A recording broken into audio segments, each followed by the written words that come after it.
예, 안녕하세요. 예, 만나서 반갑습니다. 우리 중생들이 다 행복하게 살고 싶어요. 그렇죠?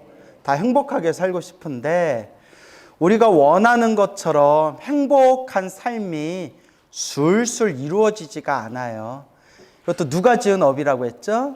내가 지은 업이다라는 말씀을 많이 드렸습니다.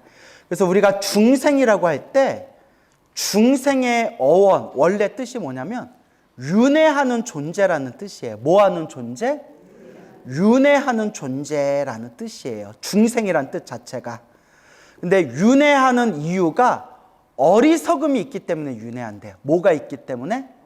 어리석음이 있기 때문에 윤회를 한다. 그래서 우리가 중생아 중생아라고 부를 때 그 중생아라고 부르는 게 어떤 뜻을 담고 있다? 윤회하는 존재라는 뜻이기도 하지만 이 어리석은 사람아, 이 어리석은 놈아 라는 뜻이 또 중생이라는 단어에 담겨져 있는 거예요. 그래서 우리 중생은 기본적으로 어리석음, 더 정확히 얘기하면 번뇌망상이 있어요. 무엇이 있어요? 번뇌망상. 그래서 번뇌망상의 작용이 무엇이냐? 탐, 진, 치, 삼독이라고 불러요. 뭐라고 부른다? 탐, 진, 치, 삼독. 탐욕과 성냄과 어리석음. 그래서 탐욕, 성냄, 어리석음, 탐진치, 삼독이라고 부르게 됩니다. 우리는 이 탐진치, 삼독에 휩쓸리면서 자꾸 몸과 말과 생각으로 자꾸 업을 짓게 돼요. 이와 같이 탐욕과 성냄과 어리석음으로 지은 그 수많은 그런 나쁜 업보를 우리가 악업이라고 부릅니다. 무슨 업? 악업. 그 악업 때문에 우리가 행복하게 살아가는데 자꾸 장애가 생기는 거예요. 나의 행복을 장애하는 그 악업의 장애물을 줄여서, 자, 따라해 보세요. 업보의 장애. 두 글자로 줄이면 뭐가 될까요? 그렇죠. 업장이 되는 거예요. 업보의 장애, 업장이라는 게 되는 겁니다. 그래서 우리 중생은 이 업장, 업보의 장애 때문에 우리가 인생을 살아가는 데 있어서 자꾸 수많은 장애들이 생기게 되는 겁니다. 그래서 우리가 살아가면서 일이 술술 풀리는 것을 우리가 복이 많다고 표현해요. 뭐가 많다? 복이 많다. 그리고 자꾸 무언가를 하는 데 있어서 장애가 생기고 막히는 게 생기면 뭐가 없다라고 표현해요? 복이 없다라고 표현해요. 근데 이 복이라는 것도 영원하다, 영원하지 않다. 영원하지 않다. 그래서 따라해 보세요. 복진 타락. 복진. 복이 다하면 타락. 타락이 무슨 뜻일까요? 떨어질 타, 떨어질 락. 뭐 한다? 떨어진다. 쭉 복이 많을 때는 쭉쭉쭉쭉쭉 올라가다가 복이 닿으면 어떻게 돼요? 똑 하고 떨어지는 거예요. 그래서 우리 중생들이 살아가는 모든 모습은 자기가 지은 복대로 살아간다. 그래서 복을 많이 지으세요. 복을 까먹지 마세요. 복을 많이 쌓으세요. 라고 말씀을 드리는 거예요. 알겠습니까? 그래서 이 복이라는 게 참 중요합니다. 그래서 우리 부처님께서도 우리 불자들에게 늘 복을 지어라, 복을 지어라 늘 말씀을 하셨던 거예요. 부처님 당시에 있었던 일이에요. 석가모니 부처님께서 수많은 제자들과 함께 계실 때 어떤 바라문이 어떤 큰 부자가 부처님과 스님들을 모셔가지고 3개월 안거 동안, 우리 하안거, 동안거라고 있죠? 예, 부처님 당시에 3개월 하안거 동안, 여름 안거 동안 모셔가지고 공양을 올리겠습니다. 부처님께 공양청을 올렸어요. 그래서 부처님께서 그걸 허락하시고 그 도시에 갔는데 그 큰 부자가 아주 나쁜 악몽을 꿨대요. 아주 나쁜 악몽을 꿔가지고 자기가 꾼 그 악몽을 점쟁이한테 물어봤더니 그 점쟁이가 아주 나쁜 일이 생길 징조입니다. 그러니 사람 절대 만들지 말고 어디 나가지 말고 집에서 몸 조심하십시오 이랬대요. 그 이 부자가 너무 무서워가지고 나 이제 아무도 안 만나겠다 하고 이제 문을 딱 걸어 잠갔어요. 누구 모셔놓고? 부처님하고 스님들 모셔놓고. 그런데 하필이면 그 도시에 엄청난 큰 흉년이 찾아왔대요. 뭐가 찾아왔대요? 흉년. 엄청나게 큰 흉년이 찾아왔대요. 그래서 어디 탁발을 가도 음식을 얻을 수가 있었다 없었다.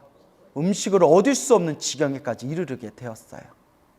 그때 말을 500마리의 말을 가지고 말을 팔기 위해서 떠돌아다니는 큰 장사꾼, 큰 상인을 만나게 됩니다. 그 상인이 부처님과 스님들이 공양도 제대로 얻지 못하시는 모습을 보고는 너무나 안타까워서 저에게 말에게 먹일 보리가 있습니다. 말보리가 있습니다. 말먹이 보리. 근데 말에게 먹이는 보리면 고급지고 부드러운 거겠어요? 아니면 거칠고 질긴 거겠어요? 거칠고 질긴, 정말 말에게나 먹일 수 있는 말먹이 보리예요. 이거라도 제가 보시할 테니 이거라도 드시겠습니까?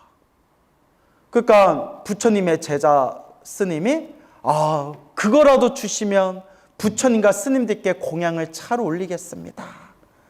그래서 말먹이 보리를 얻어가지고 그 보리가 너무 질기니까 그걸 갈아서 무엇으로 만들었을까요? 죽으로 만든 거예요. 그 질기고 그 아주 그냥 아주 질기고 아주 거친 그 말먹이용 보리를 잘 갈아가지고 죽으로 만들어서 부처님과 스님들이 이제 공양을 다 받아 드시게 됩니다. 그걸로 겨우 이제 안거를 마치게 돼요. 그리고 어느 날 부처님께서 스님들, 제자들과 함께 있을 때 불자들이 부처님께 여쭈어 봅니다.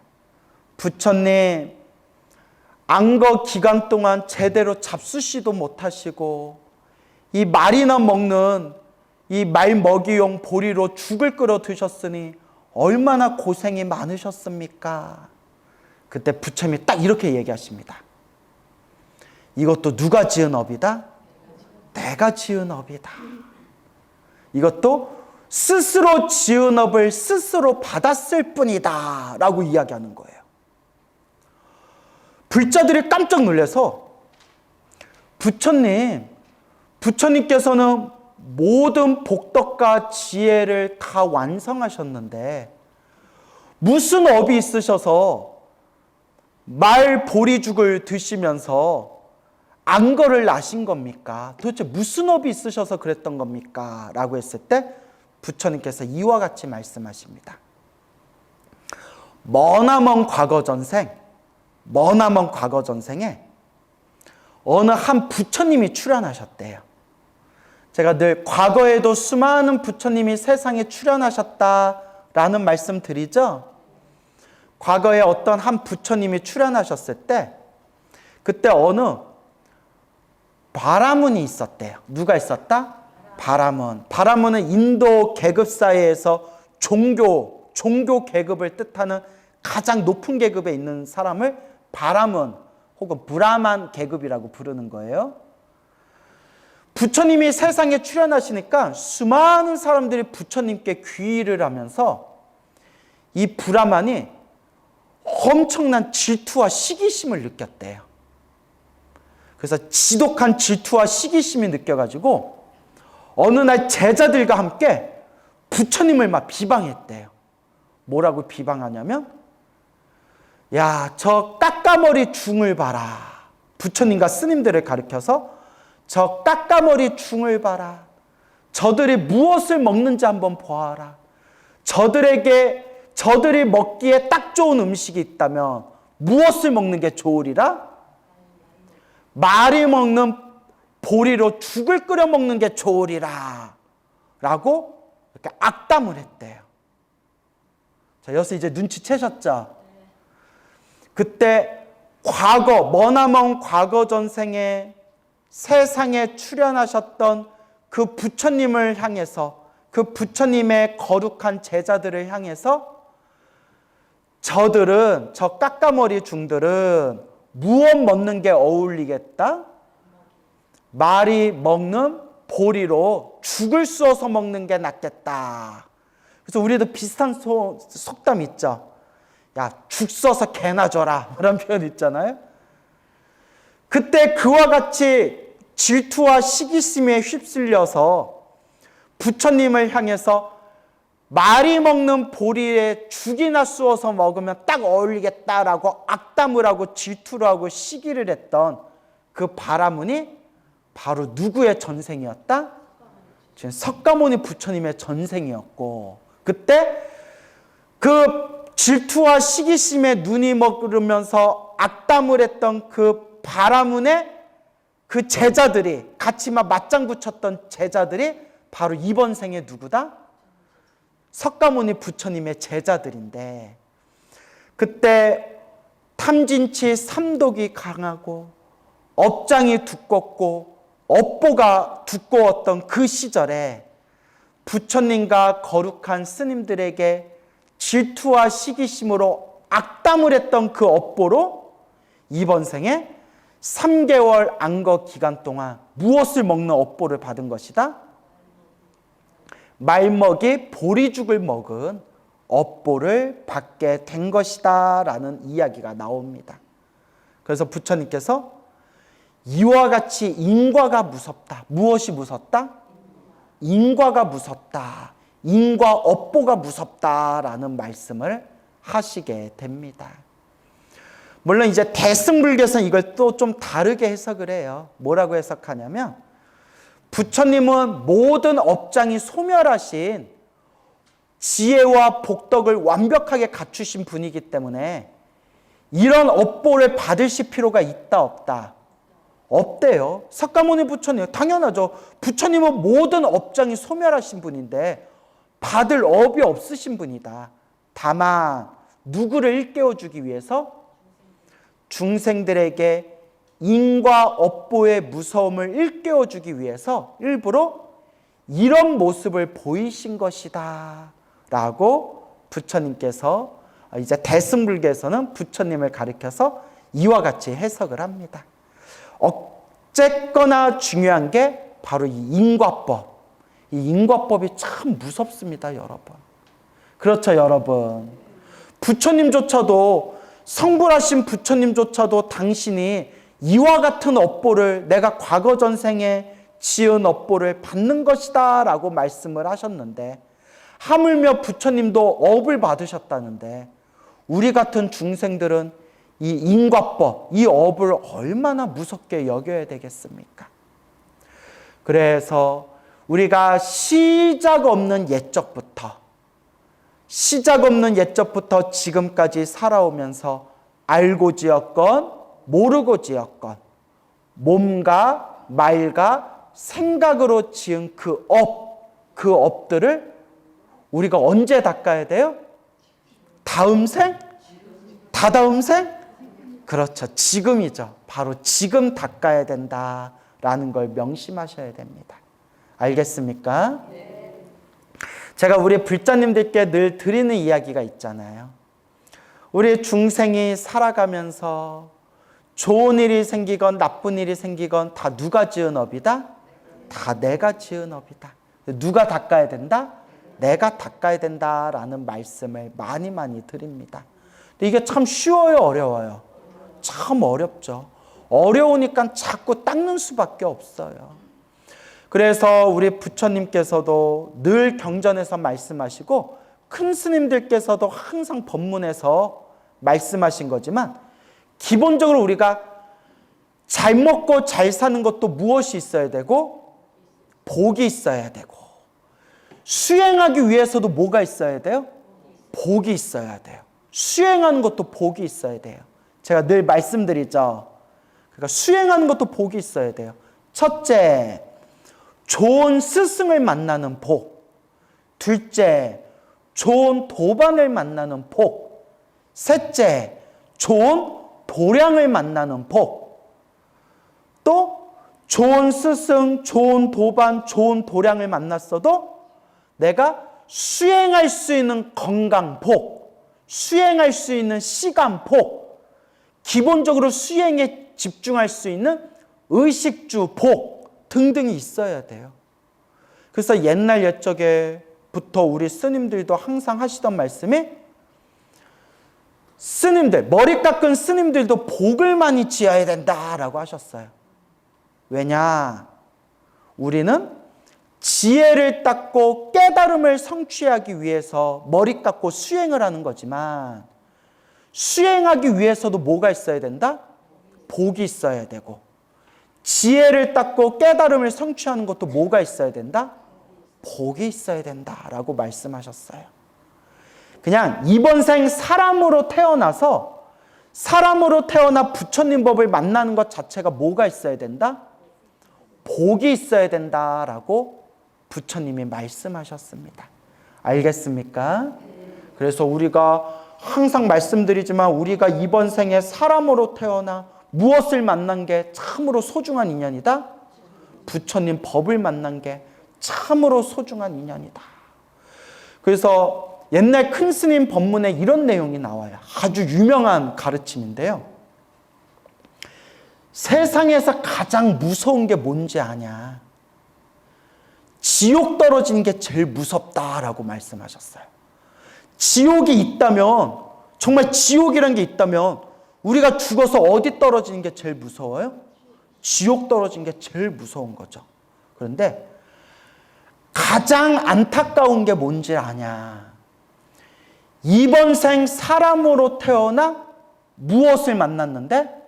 부처님 법을 만났는데, 사람으로 태어나 부처님 법을 만난 사람이 죽어서 지옥 떨어지는 게 가장 안타까운 일이다 라는 내용이 나와요. 와, 이 말 너무 무섭지 않아요?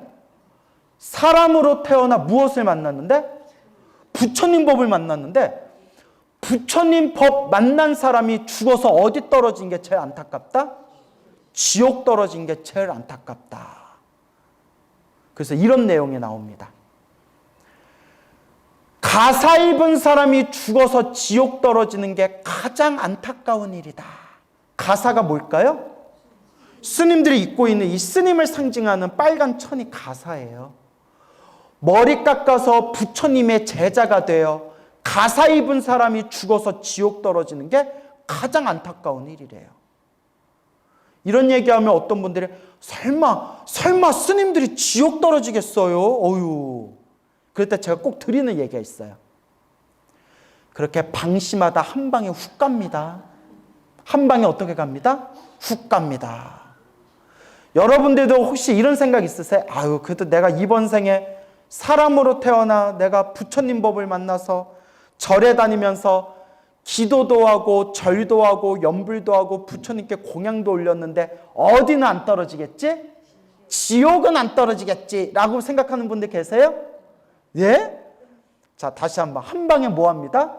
훅 갑니다. 참, 이게 무서운 일이에요. 인과법을 무섭게 여겨라. 그래서 우리 부처님 경전에 보면 머리 깎은 스님들 중에서도 사막도에 떨어지는 이야기가 많이 나와요. 사막도가 어디예요? 지옥, 악귀, 축생. 머리 깎은 스님이 사막도에 떨어지는 이야기가 불교설화에 많이 나와요. 무서워 죽겠어요. 나도 죽어서 사막도에 떨어지면 어떡해. 예? 그런데 하물며 머리 깎은 스님들도 한 생각 잘못 일으키고 수행 제대로 안 하고 욕심과 욕망으로 살다가 한순간에 훅 하고 사막도에 떨어지는 내용들이 나오는데, 하물며 머리 기른 제가 신자들이 절에 좀 몇 번 다녔다고, 기도 좀 몇 번 했다고 내가 죽어서 어디는 안 떨어지겠지? 지옥에는 안 떨어지겠지? 이러다가 정말 한 방에 훅 갈 수가 있어요. 그래서 제가 어떻게 해야 지옥에 안 떨어지나? 어떻게 해야 지옥에 안 떨어지나? 하고 찾아봤더니 죽으면서 딱 뭐 하면서 죽을 수만 있으면? 염불하면서 죽을 수만 있으면. 딱 염불하면서 죽으면 적어도 어디에는 안 떨어진다? 지옥 악이 축생에는 안 떨어진대요. 그 경전이나 큰 스님 법문에 나와요. 죽을 때 딱 염불하면서 죽으면 사막도에는 안 떨어지고, 심지어 사람이 죽을 때 죽음 직전에, 임종 직전에 자기 업보가 환상으로 펼쳐진대요. 그래서 활활 타오르는 불길이 활활, 불이 막 보이는 환상을 보면 어디에 떨어지는 징조다? 지옥에 떨어지는 징조인데, 눈앞에 활활 지옥의 불길이 타오를 때 나무 아미타불 연불하는 순간 지옥의 불길이 싹 꺼진대요. 이건 제 얘기가 아니에요. 어디에 나오는 얘기예요? 경전에 나오는 얘기예요. 그냥 따지려면 나한테 따지지 마시고 누구한테 따져요? 부처님한테 따지세요. 그러다 지옥 가요. 자, 웃자가 한 말이고요. 그리고 죽으면서 딱 염불하면서 죽을 수만 있으면 다음 생 내가 원하는 세상에 태어날 수가 있대요. 다음 세상 극락세계에 태어날 수가 있다. 그래서 제가 늘 불자님들께 당부드리는 이야기가, 우리가 죽으면서 뭐 하면서 죽을 정도는 돼야 된다? 염불하면서 죽을 정도는 돼야 된다. 평생 관세음보살 염불하신 분들은 숨 끊어질 때 누구 부르면서 갈 정도는 돼야 돼요? 관세음보살. 평생 지장보살 염불하신 분들은 딱 숨 끊어질 때 지장보살 부를 정도는 돼야 돼요. 그래서 제가 긴 거는 좀 불리하다고 했죠. 죽을 때 아미타불, 관세음보살, 지장보살 하면서 죽어야 되는데, 너무 긴 거는 신묘장구 대다라기 같은 건 어떻게 해요? 막 죽는데 잠깐만 나 뭐라 다다다라야 이러면 자, 이제 웃자고 한 얘기지만, 자기가 죽으면서 수행할 정도로만 우리가, 자기가 숨이 끊어질 때 내가 수행할 힘을 딱 움켜주면서 세상을 떠날 수만 있다면, 이번 생 정말 이번 생 불자로서 잘 산 거예요. 하지만 말처럼 쉬워요, 어려워요? 어렵죠. 그래서 어떤 분이 이런 얘기를 해요. 스님, 혹시 갑작스러운 사고를 당했거나, 갑자기 정신이 혼미해서 쓰러졌거나, 갑작스럽게 숨이 끊어져가지고 아미타불, 관세음보살, 지장보살 염불하지 못하고 숨이 끊어지면 어떻게 됩니까? 그렇죠, 여러분? 근데 이것도 우리 큰 스님들이 다 이야기해 놓으셨어요. 동쪽으로 뻗은 나무는 도끼질을 하면 어느 쪽으로 쓰러져요? 동쪽으로 쓰러지죠. 무게중심이 어느 쪽으로 가 있으니까? 동쪽으로 가 있으니까. 서쪽으로 뻗은 나무는 도끼질을 하면 어느 쪽으로 쓰러져요? 서쪽으로 쓰러지죠. 평소에 어느 쪽으로 향해 있냐에 따라서 그쪽으로 쓰러지는 거예요. 그 말처럼 혹 우리가 갑작스럽게 숨이 끊어져서 혹 염불하지 못했다 하더라도, 평소에 내가 얼만큼 수행하고 어떤 발언을 했냐에 따라서 내 다음 생 갈 곳이 딱 정해진다는 거예요. 뭔 얘기인지 알겠습니까? 그러니까 여러분들이 항상 평소에 기도하고 염불하면서 세웠던 그 발언의 힘이 아주 중요한 거예요. 아주 중요한 거예요. 그래서 여러분들은 항상 스스로를 한번 생각해 보세요. 나는 매일매일 어떤 기도를 하고 있고 무엇을 발언하고 있는가? 그래서 기도를 할 때, 염불을 할 때 여러분들 수준을 점점 높이셔야 돼요. 그동안 기도할 때 나 잘 되게 해주세요, 내 가족 잘 되게 해주세요, 내 자식 잘 되게 해주세요 라고 했던 기도의 마음에서 점점 모든 중생 괴로움에서 벗어나기를, 모든 중생 행복하기를 모든 중생 다 함께 성불하여 지이다. 이걸 보리심이라고 해요. 무슨 심? 보리심. 그 보리심을 딱 네 문장으로 만들면 사옹서원이 되는 거예요. 그래서 제가 여러분들 귀가 아프도록 말씀드렸죠. 기도할 때 무엇으로 시작하고? 삼귀로 시작하고. 기도할 때 무엇으로 시작해라? 삼귀로 기도를 시작하고. 기도의 마무리는 무엇으로 마무리해라? 사옹서원으로 마무리해라 라고 늘 당부의 말씀을 드리는 겁니다. 사옹서원. 중생을 다 건지오리다. 번뇌를 다 끊어오리다. 법문을 다 배우오리다. 불도를 다 반드시 틀림없이 결정코 불도를 이루오리다. 아주 중요한 거예요. 알겠습니까? 그래서 항상 우리가 이제 염불하는 습관을 들이셔야 됩니다. 숨 끊어질 때도 뭐 할 수 있어야 돼요? 염불할 수 있어야 돼요. 기도하다 보면 점점 마음이 편안해지고 점점 내 주변의 일들이 점점 안정되고 자꾸 좋은 일들이 생겨요. 참 희한해요. 제 주변에 있는 분들의 한결같이 이야기해요. 그래서 정말 기도 열심히 했더니 정말 주변에 좋은 일들이 자꾸 생기고 속 시끄러웠던 일들이 점점 가라앉는 게 느껴집니다. 그 기도의 힘이 있어요. 단 기도를 열심히 해도 나쁜 일이 생긴다 안 생긴다? 항상 말씀드리죠. 기도를 많이 해도 나쁜 일이 생기기는 생겨요. 네, 제가 늘 말씀드리지만 크게 받을 걸 어떻게 받는다? 작게 받는다라는 말씀을 항상 드립니다. 알겠습니까? 그래서 기도하셔야 돼요. 간절하게 기도하셔야 됩니다. 근데 기도도 습관이에요. 뭐라고요? 기도도 습관입니다. 또 참선하고 명상 좋아하시는 분들은 기도를 또 잘 안 하는 성향이 있어요. 근데 여러분, 참선이나 명상도 아주 좋은 거예요. 알겠죠? 아주 좋은 거예요. 참선이나 명상도 아주 좋지만 여러분, 세상에서 참선을 제일 열심히 많이 했던 존재가 누구겠어요? 스님들이잖아요. 그죠? 스님들이 참선을 제일 열심히 했을 거 아니에요?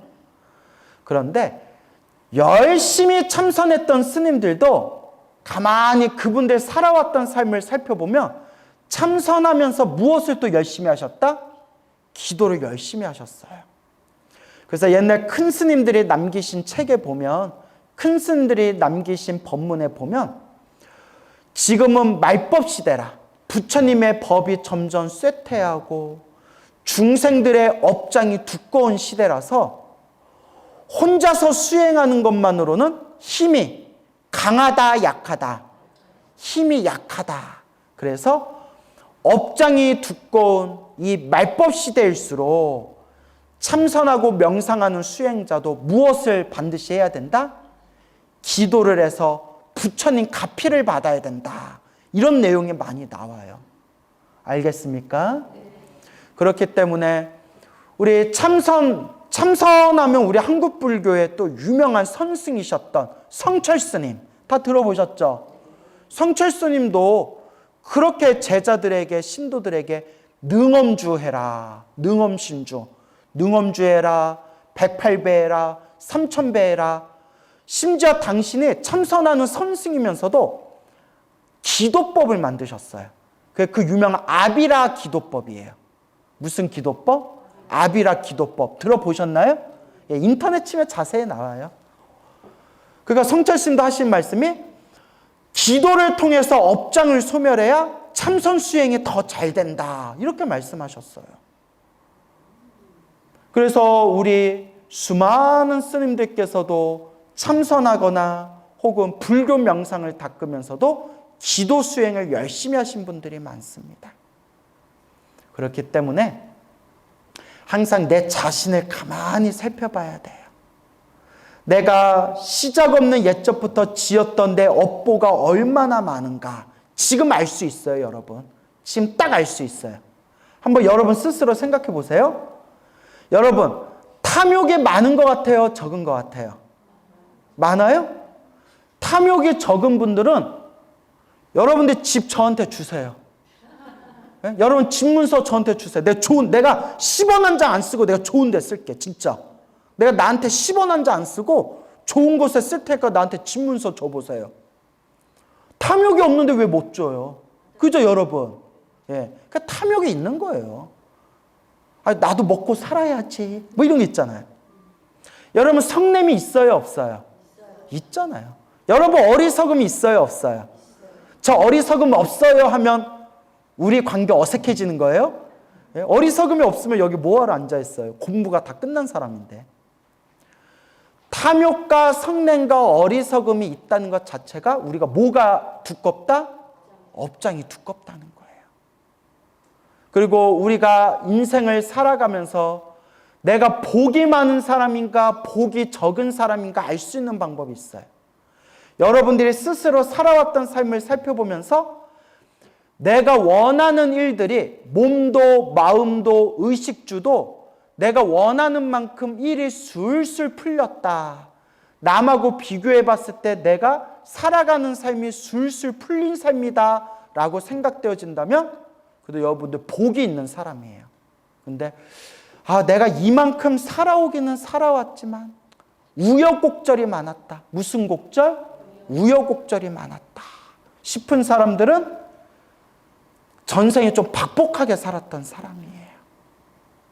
그러니까 스스로 살아왔던 삶을 싹 쳐다보면 내가 좀 복이 많은지 내가 좀 복이 적은지를 이렇게 은은하게 알 수가 있어요. 하지만 그래도 여러분들은 복이 깊은 사람들이에요. 뭐가 깊은 사람? 복이 깊은 사람들이에요. 왜일까요? 그렇죠. 부처님 법을 만났잖아요. 무엇을 만났으니까? 부처님 법을 만났으니까. 그런데 만난 걸로는 부족해요. 아까도 얘기했잖아요. 부처님 법 만났어도 죽어서 어디 가는 사람들이 많더라? 지옥 가는 사람들, 사막도에 떨어진 사람이 많아요. 여러분, 제가 불교설화 전문이잖아요. 팔만대장경의 불교설화 보면 평생 못된 짓을 하면서 살다가 죽기 전에 선업공덕을 지어서 하늘세계에 태어나는 사람 이야기도 있지만 이번 생 사람으로 태어나 소중한 불법을 만났는데도 한 생각 잘못 일으키고 엉뚱한 짓을 하는 바람에 죽어서 지옥 떨어지는 이야기도 많이 나와요.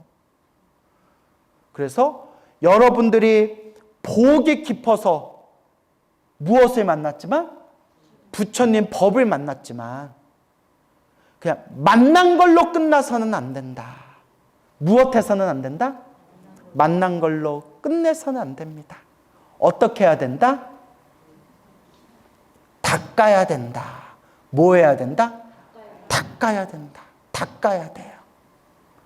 그래서 여러분들은 제 얘기를 어떻게 생각하시는지 모르겠지만 제가 인과법이 좀 무서워요.